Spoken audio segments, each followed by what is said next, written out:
Good morning friends, welcome back to the channel. কেমন আছো সবাই? আশা করি প্রত্যেকেই ভালো আছো, আর আমরাও ভালো আছি। আজকে সকালবেলা তোমার দাদা এনে দিয়েছে আমাকে মাছ মাংস সমস্ত কিছু এনে দিয়েছে, সপ্তাহের সব। আর সেগুলোকে আমি ধুয়ে গুছিয়ে টুছিয়ে রাখছি আর কি। আর আজকে রান্না হবে যেটা, সেই মাছটাও বার করে রেখেছি।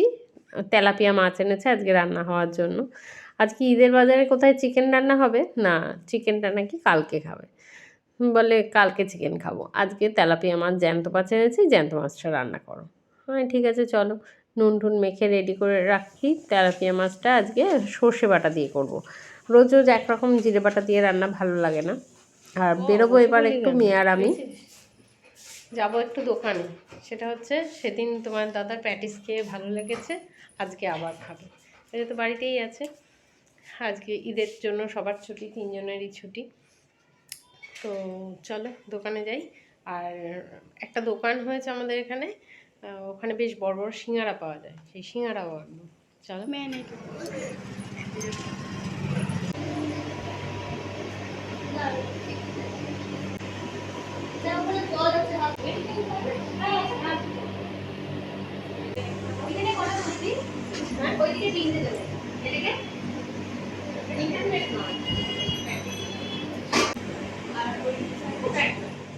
প্যাটিস কিনে মার বাড়ির সামনে দিয়ে আসছি, তো মেয়ে হঠাৎ বলে না একটু দিদুর বাড়িতে যাবো। আমি ঠিক আছে চল, তুই দিদুর বাড়িতে ঢোক আর আমি সিঙ্গারা কিনে নিয়ে আসি। কিন্তু এত বেলা হয়ে গেছিলো, সিঙ্গারার দোকানে ছিল না, তাই খাস্তা কচুরি কিনে এনেছিলাম। মাদেরও একটু দিয়ে এলাম আর আমাদেরও নিয়ে এলাম। মস্কো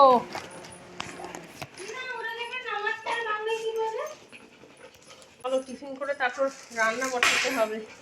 অনেক বেলা হয়ে গেছে, 11:30 বাজে।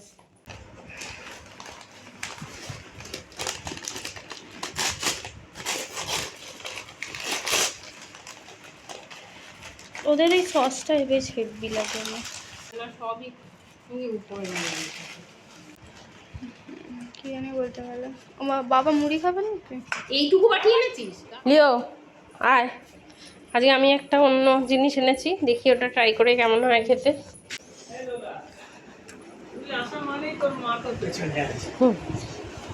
না না না, আমার বাবা আসছে, ফলেও রান্না করি। একটা সর্ষেগুলোর প্যাকেট নিয়ে এলাম। তেলাপিয়া মাছটা সর্ষে বাটা দিয়ে করি, আর ইঁচড়টার জন্য জিরে বেটে নিই। সর্ষেটা ভিজিয়ে রাখি। এই সানরাইজের সর্ষে গুঁড়োটা যে কত উপকার ফার্স্ট রান্না করার জন্য, যদিও সবাই জানে, এটা বলার কিছু নেই, তাও বলছি আর কি। খেতেও যেমন ভালো, কাজেও তাড়াতাড়ি। খালি নুন দিয়ে দাও একটু ভিজিয়ে, তারপর মিনিট 10 বাদে রান্না।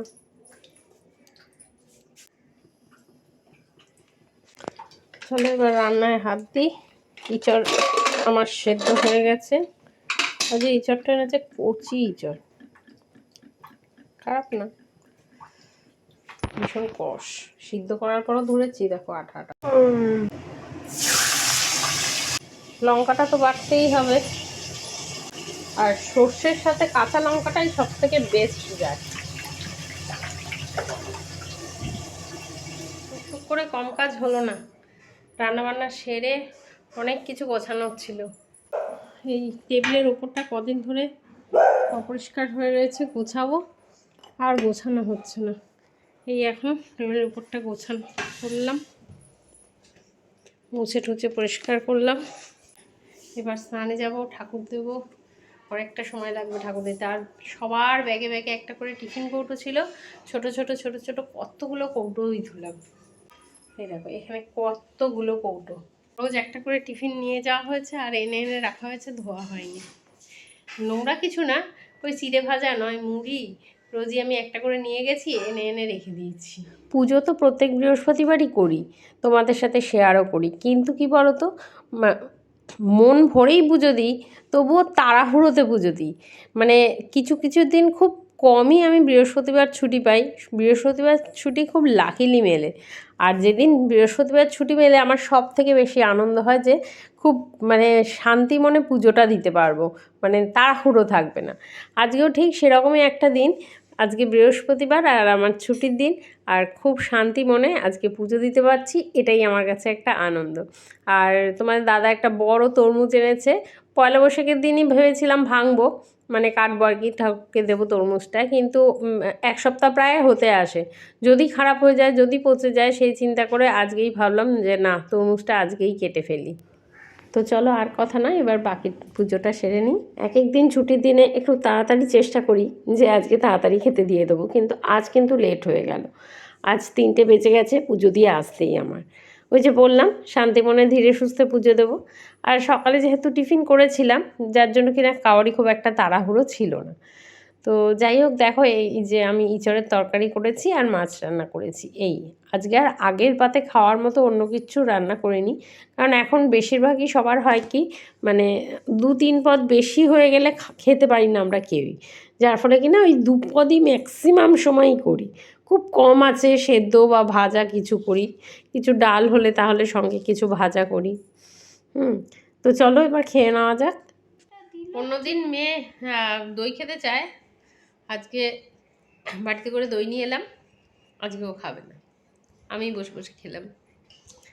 অন্ধকার দেখছো, বাইরেটা খুব অন্ধকার করেছে, মেঘ করেছে। আমার দিকে তাপসী ম্যাম হাত দিয়েছে কেন আগেরবার অ্যাবসেন্ট।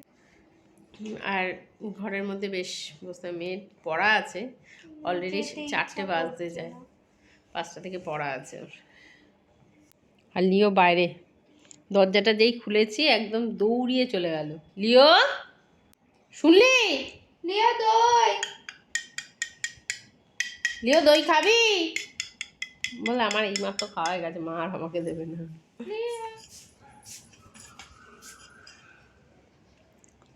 তুই ওখানে বসে থাকবি? হ্যাঁ, বুড়ুকুচকে দেখছিস যে? ওর হাব ভাব দেখো, যে মা তুমি যতই লোভ দেখাও আমি আসছি না। ভাল লাগে না, রোজ গিয়ে তো ক্লাসে কিছু যেতে হবে না। না কেন? থাক না, না খালি বাজে বুদ্ধি দাও কেন? কেন যেতে চাইছি? ক্লাসে কিছু হয় না। না হলেও স্কুল রেগুলার যেতে হয়, স্কুল কেউ কামাই করে? তুমি কি টেরু আমার রোজ স্কুল পাঠাবে? না, আমি সে কথা বলিনি, তো মা নিজে হাতেই থাক না, যেতে চাইছি না, ফ্রাইডে আছে কালকে, থাক না, বাবা মেয়ে দুজনে মিলে নাই থাকবো। হয়ে গেছে। ইয়ে করনি, ও সবসময় তাই শুনে, ওকে একটা দিন ও সেরকম হচ্ছে না। কি দেখছিস তুই বাইরে ওখানে? যেই চা বিস্কুট নিয়ে বসেছি। কালকে সকালে আমরা একসাথে লুচি আলুর তরকারি খাবো, তারপর তোকে নিয়ে ব্যাংকে যাবো। না না আমি ওকে, কাজ ঠিক নেই। আছে, তুই আমার সাথে একটু ব্যাংকে ঘুরে লিও,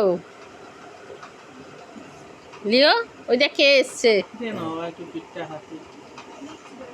দেখ, ওই আজকে সকালবেলা আমি ওদিকে পাহাড়ে ঘর মুছছি, গরম লাগে। তখন তোর মা এসি ছাড়া শোয় কি করে যে শোয়? আমি অফিস গেলেও তো আমার সাথে ফোনে যোগাযোগ হয়েছে সর্বক্ষণ। বাচ্চাকে তো আমি গাইড করব, বাচ্চা আমায় গাইড করবে? এই সব বাচ্চারা পড়তে পড়তে আসে, সেই সব কথা নিয়ে বলছি। আর মানে আজকে কেউ পড়তেই আসেনি, 2টো বাচ্চা পড়তে এসছে, বাকিরা কেউ পড়তে আসেনি, বেশিরভাগই মানে আজকের দিনটা তো আমাদের নয়, আজকের দিনটা যাদের না চুলে ও হাত খাবে। দিচ্ছিস, তারপরে বলছিস হাত ধুয়ে নেবে। এই তো এই রিস্ট পর্যন্ত। ব্যথা করছে কথা তুই যা হাতটা ধুয়ে আয়। এই রাতে রুটি করলাম আমার জন্য, রুটি আমি খাবো। আমি খাবো, এত চমকে ওঠার কি আছে? এখানে বাটিতে ভাত রয়েছে, তারপরে আমি তোকে বলবো রুটি খা? আমার মেয়ে এমন লাভ দিয়ে উঠলো যেন মনে কি অপরাধের একটা কাজ করে ফেলেছে রুটি করে। আমি রান্না ফেলা একটা অফ করে দিয়ে যা, থালা নিয়ে এলে থালা নিয়ে আয়, নাহলে এটা খেলে এটা খা। আমি আর এটা এখনকার ছেলেমেয়েরা এত কুড়ে, মানে আমরাও ছোট থেকে বড় হয়েছি, আমাদেরও বিভিন্ন রোগ হয়েছে, কিন্তু এখনকার ছেলেমেয়েরা আর নড়তে চড়তে পারে না, মানে তারা এত সুবিধা পায় যে আরো সুবিধা নেওয়ার জন্য তারা তৈরি থাকে। এই যে ওখানে ঢেঁড়স সেদ্ধ আছে, ওটার থেকে নিবি, আর এই যে ভাত, তুই একটা ওখানে প্লেট আছে, ওই প্লেটটা নিয়ে আয়, নয় থালা নিয়ে নে।